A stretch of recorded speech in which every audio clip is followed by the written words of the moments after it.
You know, one thing a lot of people ask when it comes to pop culture, especially when it comes to anime, manga, comic books, video games, Western animation, you name it, is what is a waifu or what is a husbando? Well, both are very similar in term when it comes to the definition. For example, I got this off of yourdictionary.com. Waifu, as well as husbando, is a fictional character from non-live action visual media that one is attracted to and considers a significant other. That's from yourdictionary.com. Now here's some more information I got as well. And I quote, "Waifu originates as a Japanese borrowing and rendering of the English word wife. Evidence for the term in Japanese dates back to at least the 1980s. When some younger Japanese people may have adopted wife as an alternative to the gender limitations implied by the traditional term kanai, which literally means inside the house." Now, continuing on, and I quote, "Waifu developed a more specialized meaning in the English-speaking anime manga culture in the 2000s. In the 2002 anime Azumanga Daioh, some students find a photo a teacher had dropped and asked who the woman in it is. The teacher replies, 'My wife,' in English, which is often transcribed as 'my waifu,' thanks to Japanese pronunciation and translational practices." Now I will say this, whoever typed this up kind of worded it a little differently. So I do apologize if the wording sounds a little weird. And also I'm doing this uncut, unscripted, on the fly. The only thing I'm reading from is what I researched and found online. Now continuing on. Anime fans began using waifu to refer to a character they were particularly fond of, one they viewed as being special to them. The earliest Urban Dictionary entry for this use of the word dates from 2007. And there's evidence that the term dates back in its anime sense to at least 2006. It's also spread outside the anime fandom, so that characters from video games or even live action television, or in some cases Western animation or comic books, can be also called waifu.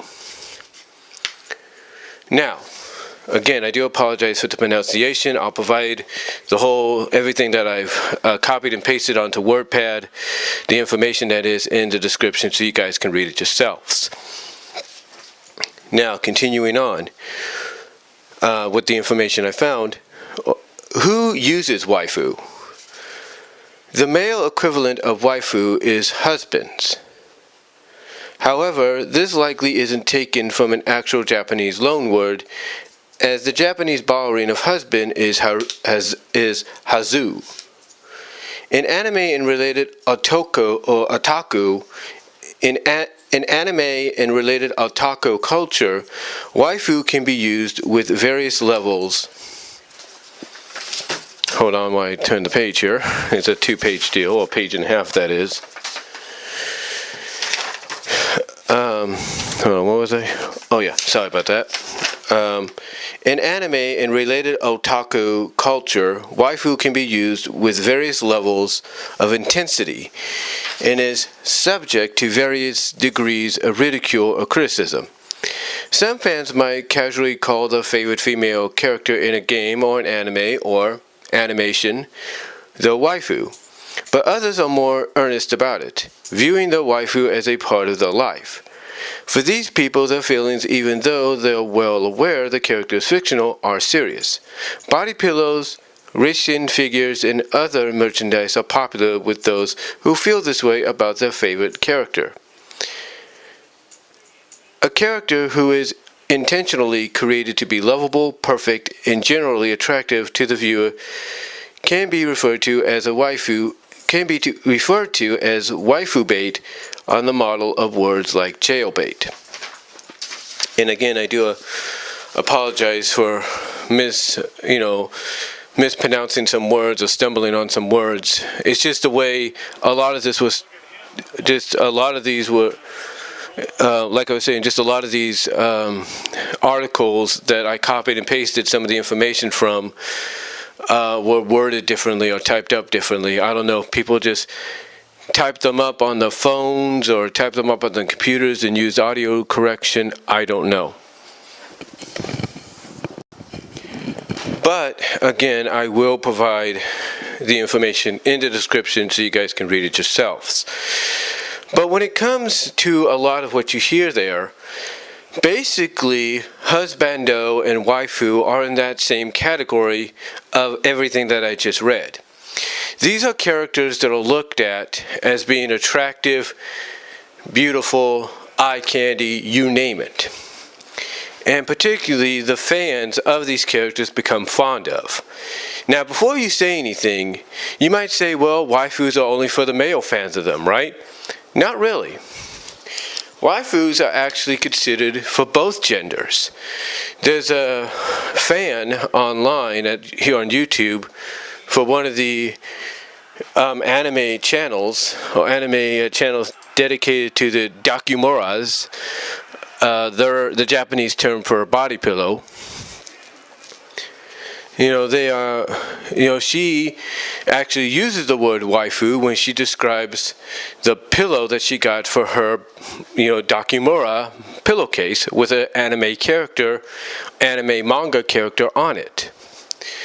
So it's not just for males, it's also for females as well when the term waifu is used. And as weird as it sounds to me, and I say this with all due respect, as weird as it sounds to someone like me, husbando can be looked at for not just female but also male as well. But again, it sounds a little weird to me, but I say that with all due respect. To each your own. You know what I'm saying? To each of your own. But basically when you get down to it, that's what a waifu is. That's what a husbando and a waifu is. They are basically considered that by fans who find them mostly attractive, handsome, beautiful, loving, and just like it's to the imagination. It's to the imagination of how they really view them. Now again, according to yourdictionary.com, a lot of people look at a waifu or a husbando as a significant other in some cases. And some people don't really look at it that way either. Sometimes they look at a waifu or a husbando as just someone they're attracted to. Like, man, they were real, and they would be the perfect girlfriend, or they would be the perfect boyfriend, or whatever. And what it is when you get down to it, and I've said this before, is their eye candy. The characters that are looked at mostly as waifus and husbandos are utilized mainly as eye candy. That's what they are. I mean, take a look at my first tier list that I did. The top was eye candy. Basically, eye candy, apostrophes I'm in love with, plus waifu for life kind of deal. Some of the characters I put in there are perfect examples of that, like April O'Neil from the 80s Ninja Turtles. Rarity and Luna from My Little Pony, Cleo from Heathcliff and the Cadillac Cats, Callie Briggs, from SWAT Cats. These are characters that, like I said, are drawn so beautifully. Even my Valentine is not in that category, but she should be. But she's in the more like potential eye candy, or she like get to know her kind of deal. But she's looked at as eye candy, but the kind that you'd want to probably take out on a few dates, get to know her about. And the thing is, it's all due to the fact of the way they're drawn. I mean, Catwoman is looked at as eye candy, waifu for life kind of deal, and I think I put her in that category. Catwoman, Selena Kyle. So it's like, why? Why is it? Why is that? And again, it's all about the way they're drawn. Daphne Blake from Scooby-Doo is the same situation. It all depends on how the character is drawn. And if the character is drawn in a very attractive manner, and to go along with it, they have this kind heart and generous spirit, or this mischievous side to them, then that's going to be attractive to a lot of people, male and female. So to me, that's why a lot of people look at those kind of characters as waifus.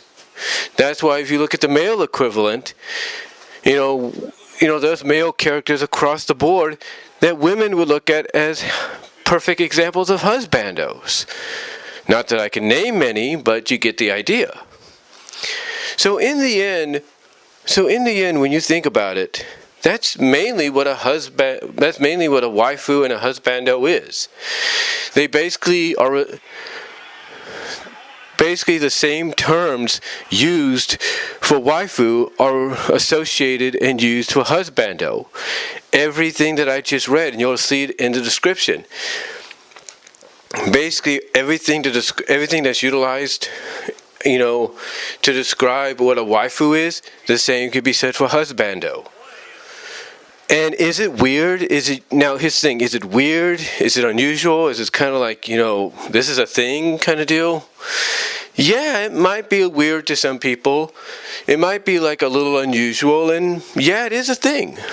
It is definitely a thing. There is no doubt about that.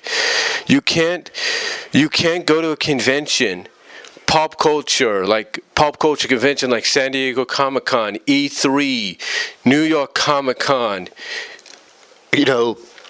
or any anime convention, any mainstream anime convention, like recently Sacramento had Sac Anime.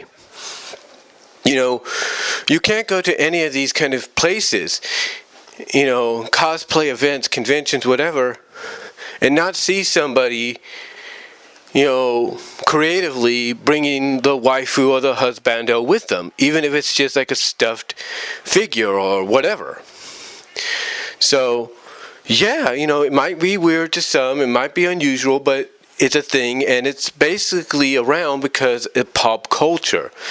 It's a part of pop culture. It's a part of media relations, and I think we just have to look at it that way. I mean, you can't tell me that back in the 80s, the 70s, and 60s, we didn't have some that was, in the same veins, because I'm sure we did.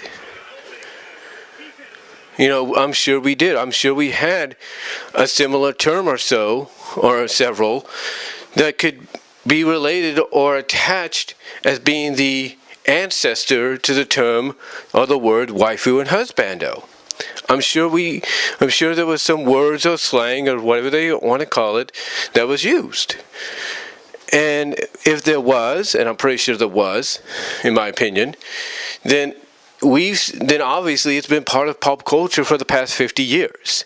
I mean, heck, it was basically, one of the articles I looked at that I read off said that the term goes back almost as far as the 1980s. So it's been around, and terms related to it or have the same association with it, have the same association with it or connected with it, have been around for even longer than that, and I'm certain of it. So when you get down to it, and I know I may sound like I'm rambling to some people, I do apologize, but when you get down to it, when you ask what is a waifu or a husbando, and someone explains to you what it is, you just got to realize, you know what? It's a part of pop culture. It's always going to be it's a part of pop culture. It's been a part of it for almost 2 to 5 decades, if you will, which there's no doubt it probably has been. 2 to 5 decades. And we just got to learn to accept it. We just got to learn to accept that it's here to stay. No matter how you feel about it, whether you feel it's unusual, weird, or you feel like, well, it's a thing, so I'm just going to accept it. You got to realize it's here to stay. And if you want to thank anybody for waifus and husbandos coming into existence, thank the anime industry, thank Western animation, thank comic books, thank video games. a lot of those mainly, and some live action, are the main reason why these waifus and husbandos still exist, why these terms still exist. Because of the fact that almost every year, a new show, a new comic, a new anime, a new animation, what have you, a new live action, if you will, whatever you want to call it, comes around, and they just will so happen have a very attractive female character or a male character. And because of that, male fans and female fans will gush about them and want to find a way to be with them in some capacity, even if they're fictional. So, when you get down to it, that's mainly what waifus and husbandos are. And like I said, as long as studios, anime studios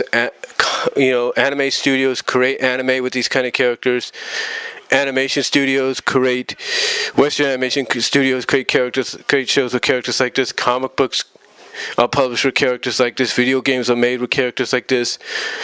You just gotta realize it's here to stay. It's a part of pop culture. It might seem weird, it might seem unusual, but it's a thing. And it's a thing that when you look back on it, many years from now, you're going to, even if it's not around, even if it's not a term or terms used anymore, and let's say in the future, let's say your grandkids or your great-grandkids look it up and they say, well, why does this, what's this word, waifu, in the dictionary? You got to explain to them, oh yeah, it was part of pop culture back when I was growing up. So, or they look back and they see in the history of the 2000s to the 2020s, and they see the terms, and they see pictures or sections in magazines or whatever dedicated to them, and they ask, well, what is this about? You have to explain, you have to say, yeah, it was part of pop culture, it was part of our lives. Even if it might seem, like I say, weird, unusual, you just have to say it was a part of people's lives, it was a thing, and it was a part of pop culture. So, because, you can't tell me for one instant, that in the future, husbandos and waifus of some kind won't be in existence. Because they will be. So, that's all I'm going to really say, guys. I know it sounded like I rambled on a little bit, but I just wanted to come on here and let you guys, and kind of just do a discussion. This might be the first podcast that goes on my podbean.com, maybe not. But basically to answer the question of what is a waifu and a husbando, I will put the description in the description box. Hopefully you guys will see it. And that's all I'm going to say, guys. So till next time, God bless. Take care. I am out.